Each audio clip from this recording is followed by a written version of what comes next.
నమస్కారం అండి.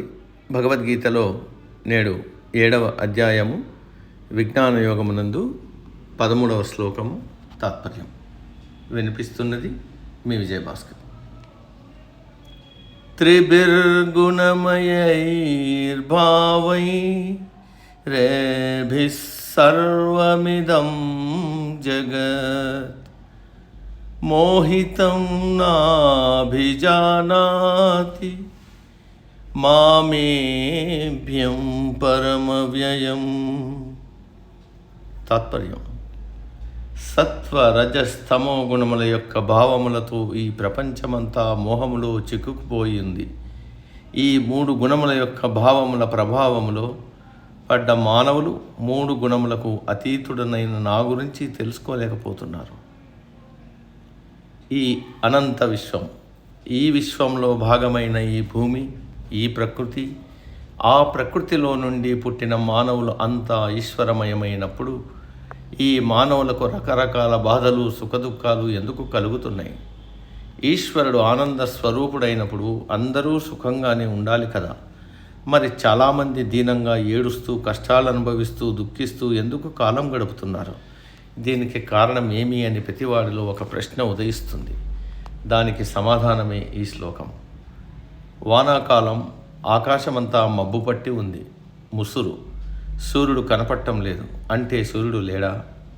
ఉన్నాడు, కానీ మబ్బులు కప్పినందువల్ల మనకు కనిపించడం లేదు. అలాగే మనందరిలో ఈ 3 గుణములు కప్పిన అంతఃకరణ ఉంది. ఈ గుణముల ప్రభావంలో పడిపోయిన మనకు భగవంతుడు కనిపించడు.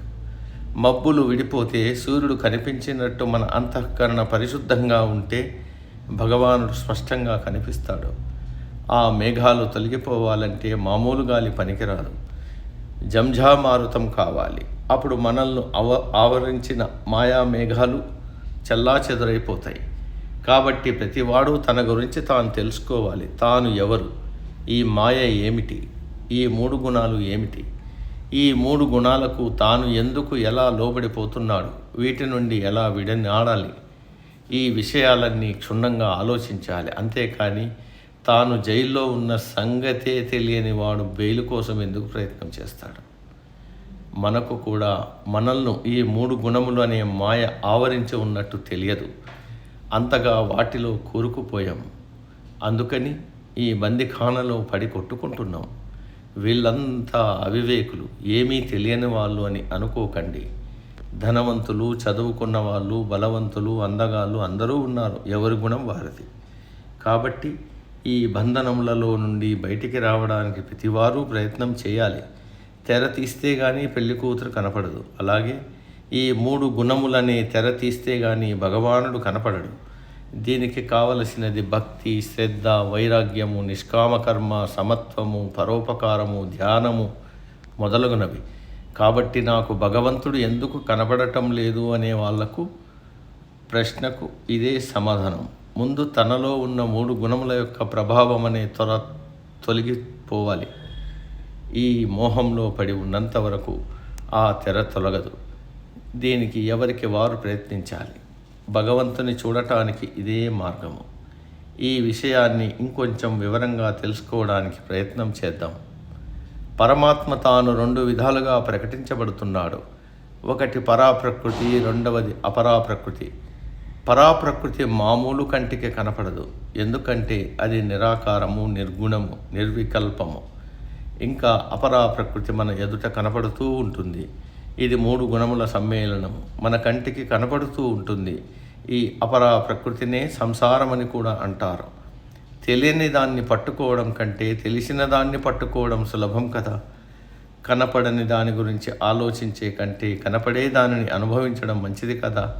ఇలా ఆలోచించి అందరూ అపరా ప్రకృతిలో మునిగిపోతుంటారు. సంసారంలో మునిగి తేలుతుంటారు. సుఖదుఖాలు, లాభనష్టాలు, ధనవంతుడు, పేదవాడు అనే ద్వంద్వాలకు లోనవుతున్నారు. ఎందుకంటే ఈ అపరా ప్రకృతి మానవులను తన మోహంలో, ఆకర్షణలో పడేస్తుంది. ఆ మోహంలో నుండి, ఆకర్షణలో నుండి బయటపడటం చాలా కష్టం. ఈ విషయం అర్థం కావడానికి మనకు ఒక కథ ఉంది. అదే మోహిని అవతారం. అమృతం కోసం దేవతలు, దానవులు క్షీరసాగర మదనం చేశారు. అమృతం వచ్చింది, దానవులు దానిని తన్నుకుపోయారు. దేవతలు విష్ణువును శరణు వేడారు. విష్ణువు మోహిని అవతారంలో దానవులను తన ఆకర్షణలో మోహంలో పడవేసి ఆ అమృత కలశాన్ని దానవుల వద్ద నుండి లాక్కున్నాడు. అమృతాన్ని దేవతలకు దానవులకు సమానంగా పంచుతానని అంతా దేవతలకే ఇచ్చాడు. ఈ కథలో మనకు తెలిసినది ఏమిటి? దానవులు మోహిని ఆకర్షణలో మోహంలో పడి మోహిని నిజంగా అందమైన స్త్రీ అనుకున్నారు. కానీ దేవతలకు ఆమె నిజస్వరూపము విష్ణువు అని తెలుసు, అందుకని వారు ఆమె మోహంలో పడలేదు. అలాగే మానవులు కంటికి కనిపించే ఈ అపరా ప్రకృతి నిజం, సత్యము ఎల్లప్పుడూ ఉండేది అని నమ్మి దాని మోహంలో ఆకర్షణలో పడుతున్నారు. దానినే అజ్ఞానం అంటారు. కానీ ఈ నిజం తెలిసిన వాళ్ళు అనగా జ్ఞానులు, దేవతలు ఈ అపరా ప్రకృతి మిథ్య, అసత్యము నిరంతరము మార్పు చెందుతోంది. అసలైనది, సత్యమైనది, మార్పు లేనిది పరాప్రకృతి అని తెలుసుకోగలుగుతారు. ఇలా తెలుసుకోవడమే జ్ఞానం. దానవులకు అమృతం అంటే పరమసుఖము, అంతము లేని సుఖము దొరకలేదు. అదే దేవతలకు అమృతము దొరికింది. మనము కూడా ఈ అపరాప్రకృతి మాయలో, ఆకర్షణలో, మోహంలో పడకుండా పరాప్రకృతి వైపుకు అంటే నివృత్తి మార్గంలో ప్రయాణం చేయాలి. అప్పుడే అనంతమైన సుఖం లభిస్తుంది. మరి అపరాప్రకృతి వైపుకు మానవులు ఎందుకు ఆకర్షితులు, మోహితులు అవుతారు అంటే అది త్రిగుణాత్మకం అయినది కాబట్టి. ఈ 3 గుణములు మానవులను మోహంలో, మాయలో పడవేస్తాయి. ఈ 3 గుణములతో కూడిన మాయతో కప్పబడినదే ఈ జగత్తు. ఈ సంసారము యొక్క మోహంలో పడ్డ మానవుడు నాశము లేనిది, గుణములకు అతీతమైనది, పరమమైనది, శాశ్వతమైనది అయిన పరాప్రకృతి గురించి తెలుసుకోలేకపోతున్నాడు. కనీసం ప్రయత్నం కూడా చేయలేకపోతున్నాడు.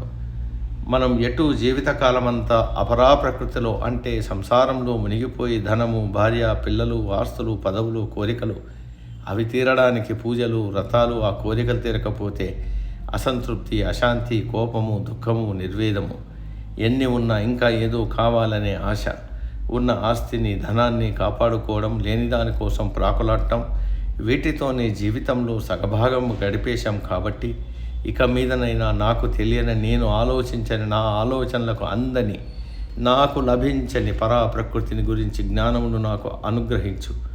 ఆ మార్గంలో నన్ను నడిపించు. నాకు పరమశాంతిని, పరమ సుఖాన్ని ప్రసాదించు. అపరాప్రకృతిని ఆశ్రయించిన నాకు ఏ పరమసుఖం, శాంతి దొరకలేదో దానిని నాకు కలుగజేయి అని భగవంతుని కోరుకోవడమే మన కర్తవ్యం. అలా కోరుకుంటే ఏమవుతుంది, మనకేం లాభం అని అనుకుంటే దానికి సమాధానం వెంటనే లభిస్తుంది. మనము అపరాప్రకృతి వైపుకు నిరంతరం ఆకర్షించబడుతున్నాం. అపరాప్రకృతిలోని విషయాలను అనుభవించడానికి నానాతంటాలు పడుతున్నాం. కానీ అలా అనుభవిస్తే బంధనాలు కలుగుతాయని భయపడుతున్నాం. దానికి ఒకటే మార్గం. హరిద్వార్లో గంగానది వేగం ఎక్కువగా ఉంటుంది. తెలియకుండా దిగితే నేరుగా మోక్షమే. అలా జరగకుండా నది ఒడ్డున ఇనుప స్తంభాలు పాతి గొలుసులు వేలాడదీస్తారు. మనం ఆ గొలుసును పట్టుకొని ఎంతసేపైనా గంగానదిలో స్నానం చేయవచ్చు, ఏమీ కాదు. అలాగే మనము దైనందిన జీవితంలో ఏ పని చేస్తున్నా అంటే ఉద్యోగము, వ్యాపారము, రాజకీయము, వృత్తి విద్య ఏ పని చేస్తున్నా సరే మన మనసును, అంతఃకరణను మాత్రం పరమాత్మ అనే గొలుసుతో లగ్నం చేసి అంటే పట్టుకుని ఈ అపరా ప్రకృతిలో మనం ఇష్టం వచ్చినట్టు విహరించవచ్చు. పరమాత్మ అనే గొలుసు మాత్రం వదలకూడదు. వదిలితే ఈ అపరా ప్రకృతి మోహంలో పడి కొట్టుకుపోతామనే విషయం గ్రహించాలి. అందుకే పరమాత్మ యందు ఏకాగ్రత, భక్తి, శ్రద్ధ, నమ్మకము కలిగి ఉండాలి. నా కర్తవ్యం నేను నిర్వర్తిస్తున్నాను, ఫలితం ఆ పరమాత్మదే అనే భావన కలిగి ఉండాలి. అప్పుడు మనం ఈ అపరా ప్రకృతిలో ఎంతసేపు విహరించినా ఆ కర్మబంధనాలు మనకంటాం.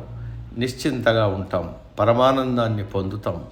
మరి ఆ పరమాత్మను పొందే స్థితి ఎలా లభిస్తుందో తర్వాతి శ్లోకంలో తెలియజేస్తున్నాడు శ్రీకృష్ణ భగవానుడు. సమాప్తం. తదుపరి శ్లోకం రేపటి రోజు. సర్వే జన సుఖినో భవంతు. అందరూ బాగుండాలి, అందులో మనం ఉండాలి.